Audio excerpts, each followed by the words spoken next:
name is Andre Lewis. I'm the Executive Director of Spokane Youth for Christ. I think some of you actually grabbed Christmas tags to help send our kids to camp. And we work with 11 to 19-year-old kids, marginalized youth who are living in Spokane's most under-resourced communities. So West Central, Hilliard, downtown, and out north. When I'm not doing that full-time, every once in a while I get to come up here and preach as part of the teaching team, and I'm an elder here at the church. It's a joy to be here with you this morning. Last week, Brad kicked off our sermon series on Advent, and he used a phrase that I think really does work with this series. It's the phrase, familiarity breeds contempt. And I agree. Advent, Christmas, I'm going to say that's top two sermon series where, gosh, it's just so familiar. And this is kind of embarrassing, but my least favorite times of the year to preach are Christmas and Easter. It sounds terrible, but it's because it's so familiar. I know what you're thinking right now. Star, angels, baby Jesus, shepherds. All right? That's what you think we're doing. And again, familiarity breeds contempt. I call these sermon series alphabet sermon series, and here's why. You could all recite the alphabet right now, I bet. I hope. And then you get to the middle, and there's one letter in there that's really long. It's called elemental P. It's a really long letter. And some of you actually think that's one letter. It's not. It's five. It's 5 letters. But you're so familiar with it that it just rolls off your lips, and it has really no meaning or impact. And that's the fear I think I have when it comes to teaching and preaching at Christmas. It's so familiar. So we're going to change it up. No angels, no shepherds, no baby Jesus kind of stuff today. We're going to look at what it means for God to be with us in a crowd, and does he see us? And Brad shared last week that the word Emmanuel means God with us. He does see us. So again, no infant Jesus. We're looking at Jesus as a grown man. Now, some of you are thinking instantly about the dinner scene in the movie Talladega Nights, where Will Ferrell, he starts praying, and he is fixated on baby Jesus. It's ridiculous. And everybody's frustrated with him, and his prayer's like, "Dear little baby tiny Jesus in your golden fleece diapers with your tiny little fat balled up fist." And his wife's getting mad, and finally I think Grandpa Chuck gets furious and says, "He was a grown man. He had a beard, for crying out loud." So we're going to look at grown man Jesus with a beard in our Advent series, God with us this morning, so that we can avoid the familiarity breeds contempt kind of feeling. So Advent. What does that word mean? Brad talked about Emmanuel. The word Advent means arrival. There are 2 great Advent events in the scriptures. The one is Jesus as a little baby, as an infant. And there's a second Advent event that most of us actually don't think about, but we should think about a little bit more, so it would inform the way in which we live today. And that's when Jesus returns. And I just want to let you know, he's not coming back as a little baby boy. He is riding a great white horse, and there's a sword in his mouth. And all his angels are with him, and he has a tattoo. I don't know if you know that. He does. It says Lord of Lords and King of Kings, and he is coming back. And the scriptures say that on that day, every knee will bow and tongue confess that Jesus Christ is Lord. So a very different day than when he first arrived. We're not going to talk about either one of those, but here's something that's happening technically right now. You and I are living between those 2 great events, those 2 Advent events. The birth of Christ and the return of Christ. So we're living in that. We're living in that tension. And all throughout the scriptures, especially when you look at the Gospels, Matthew, Mark, Luke, and John, there are a bunch of mini Advents where Jesus arrives. And today we're going to look at one that's very familiar. It's a really short narrative. It's only 10 verses. And I have a couple jobs today as the guest preacher. One is I really want you to enter into the context of this narrative. I really want you to see what's going on and feel it and experience it. Secondly, and more than anything, my goal for you today is that you'll fall more in love with Jesus Christ than when you first came in, and that you'll understand his love at a deeper level than ever before. Sound good? Okay, let's look at our passage of scripture. It's on your screen. It is from Luke chapter 19, verses 1 through 10. He, that's Jesus, entered Jericho and was passing through, and behold, there was a man named Zacchaeus. He was a chief tax collector and was rich, and he was seeking to see who Jesus was. But on account of the crowd, he could not, because he was small in stature. So he ran on ahead and climbed up into a sycamore tree to see him, for Jesus was about to pass that way. And when Jesus came to the place, he looked up and said, "Zacchaeus, hurry and come down, for I must stay at your house today." So Zacchaeus hurried and came down and received Jesus joyfully. And when they saw, that is the crowd, they all grumbled, "He has gone in to be the guest of a man who is a sinner." And Zacchaeus stood and said to the Lord, "Behold, Lord, the half of my goods I give to the poor. And if I have defrauded anyone of anything, I restore it fourfold." And Jesus said to him, "Today salvation has come to his house, since he also is the son of Abraham. For the Son of Man came to seek and to save the lost." So here we have this mini Advent, this arrival of Jesus into the town of Jericho, but more specifically into the house of a guy named Zacchaeus. Interesting name. I'm sure his parents, like most parents, spent a lot of time poring over names, trying to pick the perfect name that would match their hopes for their son.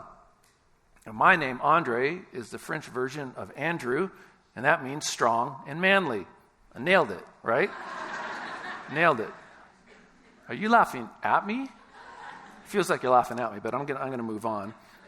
His parents, they did not nail it. They didn't. The name Zacchaeus is the Greek form of the Hebrew name Zakkai, and it means clean or righteous or innocent. They didn't nail it. His name hardly fits his character or his occupation. What do we know about this guy's job? We know he's a tax collector. But more than that, it says he's the chief tax collector. Think multi-level marketing, kickbacks. He's doing it. Because everybody else that works under him is giving him a cut of the portion of the proceeds from the taxes that they're collecting. So he's a man of advanced status. He's powerful. He's privileged. Scriptures say he's rich, but he's also hated by most people. So we know his name. We know his occupation. What else do we know about this guy? Well, we know that he was of small stature. The Bible is not very PC. Already he's called him out for being rich. We're not supposed to talk about money. And then it says he's small. He's short. Some modern Bible translations, like the New Living Translation, actually say that he also owned a big diesel truck with big tires on it. You just need to look it up. Just trust me. Preachers never lie. He's short. That's the deal. He's so short that he couldn't see over the crowd that gathered to get a glimpse of Jesus. Remember, I want you to get into this scene. Can't you see Zacchaeus trying to push his way through, and they're like, "Not you, tax collector." And he just can't see Jesus. So he's going to run ahead and climb into a sycamore tree because of the crowd. The next question we would want to ask is, why is there even a crowd there to see Jesus? Jesus seems to be pretty polarizing, but actually he's pretty attractive right now in the midst of his public ministry. He's kind of become a rock star. No joke. Everybody wants to get a glimpse of him. People are wondering if he's going to do something spectacular. Ooh, maybe he'll heal somebody. He just did it. He just healed a guy that was blind. Or maybe with the power of his word, he'll calm the storms. He's done it before. Or maybe with that tender, kind voice, he'll draw kids onto his lap and he'll bless them. And so they're wondering what Jesus might do. Maybe he'll pick a fight. That'd be cool. I hope he picks a fight with the religious leaders. So there's this big crowd around Jesus, and they're hoping to get a glimpse of him because he's in their town. And so our guy, Zach, he shimmies up the sycamore tree. He's climbing, and he's going to great lengths just to get a glimpse of Jesus. In fact, when we study the word in the Greek, the verb form has a force of continual seeking. I mean, he's trying really hard just to get a glimpse of Jesus. He's pushing through the crowd. He's running up ahead. He's analyzing where Jesus will be. He's finding the tree, and he's climbing up it. Why? Why would he work so hard just to see Jesus? What would cause him to do that? I think it's because he knows he's hated.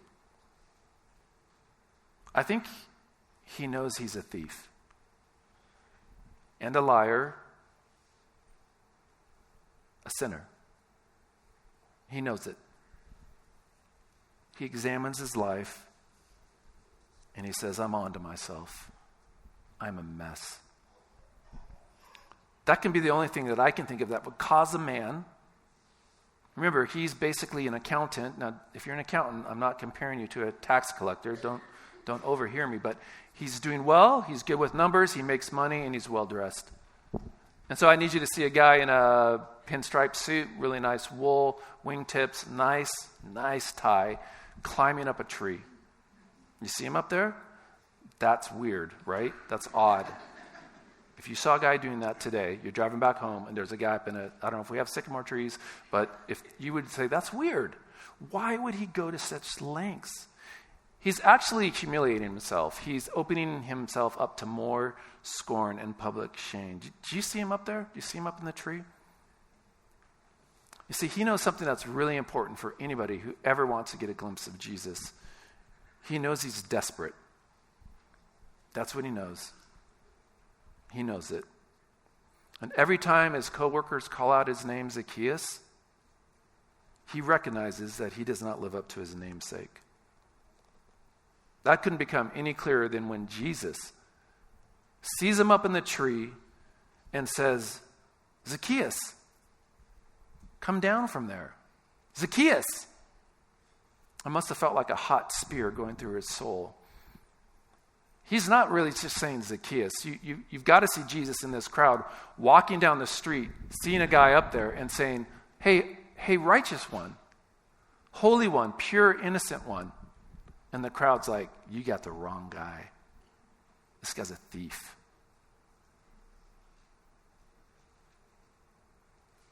He knows he's incorrectly named. He knows it. Let me ask you a couple questions. Why did you come here this morning? Did you come here to get a glimpse of Jesus? Did you come to hear him speak to you this morning and to speak to you with authority or maybe with tenderness? Is it perhaps that you too don't live up to the name? It's possible. Maybe last night, after your kids fell asleep, if you have kids, and it's dark and quiet, and your head hits the pillow, and you begin to analyze your life, and you realize, I don't like it, because I don't like me. I'm desperate to separate myself from my past mistakes and broken relationships. Is that where you are, crying out, Jesus, do you see me? Are you here? God, are you with me? You know, Jesus doesn't stop with simply calling his name. That would have been cruel. He doesn't berate him. Instead, he says, hey, come down. I'm going to stay at your house tonight. And the tax collector, this sinner, this lost man, he is floored. He hurries down that tree and he welcomes Jesus into his house. He simply hasn't just been seen, he's been found. He's been waiting his whole life for someone to call him down out of that tree. He's been eating alone for years. I guarantee you, this guy goes home and it's an empty house. Yet another lonely holiday, yet another meal, all by myself. No one wants to be with me. And Jesus says, I do. I'm coming to your house today. Can't you see his face as Jesus sits across from him at the table? Can't you see Zacchaeus hurrying to make Jesus something which would have been common? I don't know what the equivalent of a first century quesadilla is, but he's probably like making something like that. Something quick, fast, easy, good, warm. Here, Jesus, this is for you. No one ever celebrated him. They all hated him. And the Savior of the world is sitting at his house, dining with him. Now, a lot of commentators make a huge deal about the lengths that Zacchaeus goes to get a glimpse of Jesus. I kind of did the same thing, right? I described the verb tense, and it's continual, and he worked really hard to get a glimpse of Jesus. And that is true, but I want to argue that Jesus Christ went to greater lengths to get to Zacchaeus. That's the operating mode of Christ. Jesus is always the initiator. Jesus is the one who goes to great lengths to find us and to seek us out. Jesus is the one who glances up at the tree. Jesus is the one who made the tree. Think about that. Jesus knows his name. How? It's a big city. Jesus calls him down, and then Jesus does something really strange. He invites himself over to his house. People don't do that. What if I did that to you after the service? You come up and say, oh, that was interesting. And I say, oh, thank you. I'm coming to your house in 10 minutes. My whole family, we're all coming. You would go, that's weird. You can't do that. Jesus does that. He is initiating it. He's the one who's in control. He says, I have to come to your house. It's fascinating. This is why Jesus took on flesh, so that he could come after us. He's coming after you. There's somebody in this room that's been running from Jesus. Can I give you a little bit of advice? Would you stop running? Just stop. You cannot outrun Jesus. The guy never gets tired. He doesn't. He always gets what he wants because he's God and he will catch you. So give up. Surrender. Some of you are trying even harder than Zacchaeus to get a glimpse of Jesus. You're trying moralistically. If I do this or don't do this, then Jesus will accept me. That's exhausting, and it doesn't work, and it doesn't give you acceptance with Christ. Do you know how you'll get accepted by Christ? It's by not trying anymore. It's by accepting his gracious love for you. It's by letting him dine with you. It's actually critical that he comes into your house and dines with you. You see, when Jesus goes into the house of Zacchaeus, the crowd goes bonkers. Jesus is always getting in trouble for dining with sinners, tax collectors, and prostitutes. And we think, oh, well, what's the big deal? That's pretty cool that he's open to hanging out with people not like him. And what an amazing scene. And there's more going on. You don't get criticized just for being nice. Because when Jesus enters into Zacchaeus' house, it's a statement to that crowd that he accepts Zacchaeus. And then it means that he's actually befriended Zacchaeus. But it's even more than acceptance and becoming friends.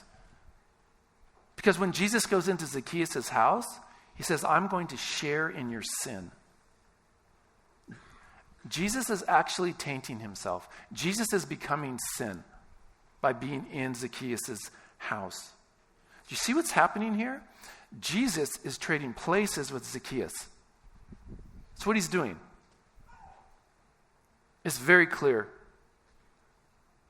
The scriptures say that he who knew no sin, that's Jesus, became sin so that we might have the righteousness of God through him.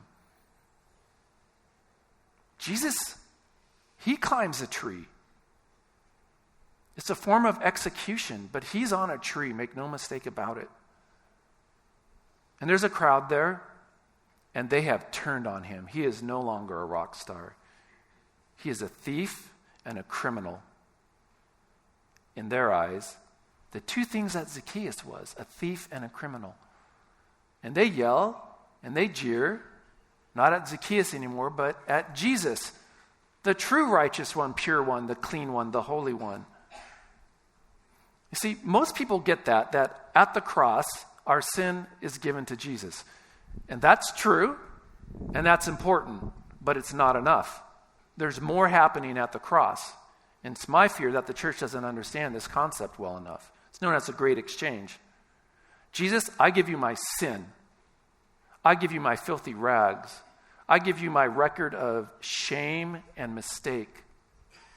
And what Jesus gives in return is he gives me his purity and his righteousness. I give him my filthy rags, the scriptures say. He gives me his robe of righteousness. This is really important for us to understand. It's not just that Jesus takes my sin, he actually gives me his perfect life. He gives me his robe of righteousness. And I want to encourage you, if you have Christ, You have his robe of righteousness, and you should be wearing that all the time. When you wake up, put it on. When you go out to work, clothe yourself in the righteousness of his robe. If you're married and your spouse comes home from work, put it on him or her. Go to bed in it. Be married in that robe. And when you draw your final breath, be buried in it. So that when you meet God face to face, when he sits on the great white throne, he sees that robe of righteousness. And he can declare to you, you are righteous and pure and holy. You see, the name fits for Zacchaeus now because the robe fits. He's got the right name, and he's living into it because he is a new creation. He will never be the same. We know he's not the same. How do we know this?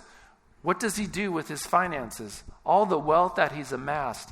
He says, I'm going to give it back to the poor, and if I've wronged anybody, I'm going to pay them back fourfold. Fourfold. I did 10. Fourfold. Have you ever said something just because it sounded right, and you're hoping that the person says, no, you don't have to do that? This is one of those times. Hey, Jesus, if I've defrauded anybody,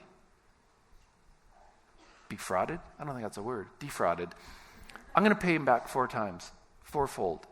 And Jesus says, yeah, okay. You see, he was so trapped materialistically that that's the level he had to give back at to be set free. And he does it, and it produces joy in his life. Joy and generosity. I don't know why, but my whole life I've worked at relatively wealthy churches and communities. Planted a church in Redmond, Microsoft executives, lots and lots of money. We're a church here up on the South Hill. And I debated about going here, but I'm going here because I've started going here. I need to finish my thought. I'm wondering if there's anybody out here today who has a lack of joy tied to a lack of generosity. I'm wondering if there's anybody out here today who is materialistically in bondage and you're not living a full life. And I got to tell you, I want you to have that. I want you to have joy. And I'm wondering if there's anybody out here who knows that they've cheated somebody financially. My encouragement to you would be to make it right. Zacchaeus is one of the few people in the scriptures that is wealthy, that does the right thing. Most walk away from Jesus sad, and you never hear of him again. You don't. Make it right. Apparently there's this app called Venmo. I don't know what it is. My daughter says you should get it, but maybe you need to do that, Venmo, to somebody. Maybe it's $5, $50, 50,000. I don't know. Might be. Be set free. Because Zacchaeus, he's set free. He's asking, God, do you see me? God, do you love me? Do you see me in this crowd? And Jesus says, I'm with you, and I will set you free. It's an amazing life change that God would be with him, even in the midst of all of his brokenness, all of his sin. And he's redeemed. He walks away a new man.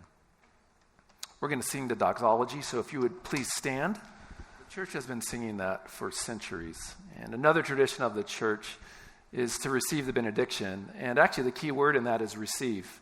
It's something for you. It is technically not a prayer. And it's pretty common for those who receive the benediction to lift up their hands. So if you're comfortable doing so, I'm going to encourage you to lift up your hands so that you might receive this benediction. It's not from me. It's not from Summit. It's from God, okay? It's his word for you. So receive the benediction. May the Lord bless you and keep you. May he make his face to shine upon you and be gracious to you. The Lord lift up his countenance upon you and grant you peace. Amen. Have a great week. Prayer team's up here if you need some prayer. And Zags, 10 minutes.